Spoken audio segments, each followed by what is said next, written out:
Okay, here we are. Here's your car, your 77 Cordoba. It's on the rotisserie. I'm going to show you the rust now. Let me give this thing a spin here.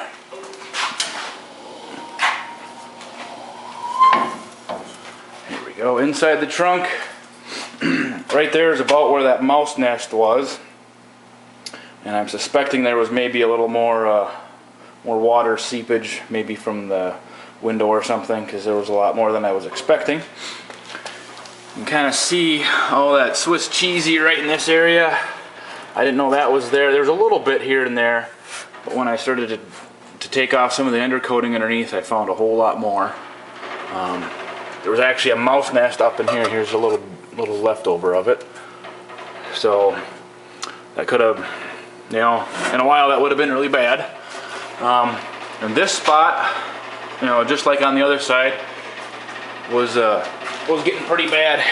Here's that chunk. This is the bottom side, and I found a few spots, a few pinholes, and you see all the pink paint. I did something different on this one. I marked all my rusty spots with paint, so pink paint, so I wouldn't lose track of them. Let me spin this up. Here we go. Here it is from underneath. That same rust hole, and there it is again, and you can kind of, there's a little rust up on both sides, and that, which is very, very typical on these cars. A little bit back there, which was close to that mouse nest, and is not that uncommon either. And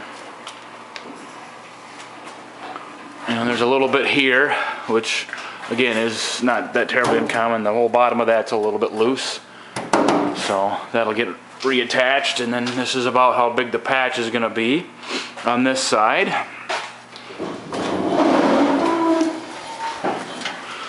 And a little bit back here on both sides. You know, again, that's pretty typical on these. This patch is a little bit bigger. It goes farther up into this wheel well. I'm guessing there was maybe a little more dirt and dust in there, and it gets a little damp, and there it sits. And maybe the mice were pissing in there. Mouse piss is a great way to rust metal away. This one didn't have the hole here, which is good. Here it's about the same as the other side. And then this one was a little bit bigger, and you can see a little bit in the inner here is also rotted away. But for the most part, that's about it. There's a couple little spots, like here's a little spot here that's rust, got a little hole in. I'll cut that out later and see how bad that is. And then, you know, for the most part, everything else is solid. You know, the rear spring shackle area, this is usually really bad. That's about as good as it can get, you know, considering, you know, how old it is. And there's a little spot right there you can see a little daylight through, and you know, little things like that. That's a little patch. You know, I'm not going to cut a big hole in for that and replace a chunk. I'll make a tiny little patch, and the bottom of the rockers are pretty decent. You know, this is pretty much the same on both sides. It's hard, if I quit looking at the lights on the other side, that'll help. And then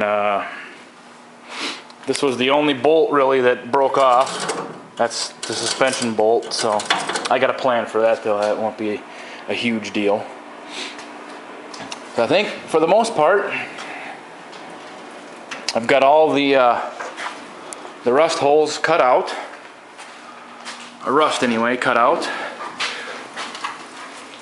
And in a couple days, when the weather is good, I'll get it outside and do some sandblasting on it, and I can start putting some patches in. That is all I have for now.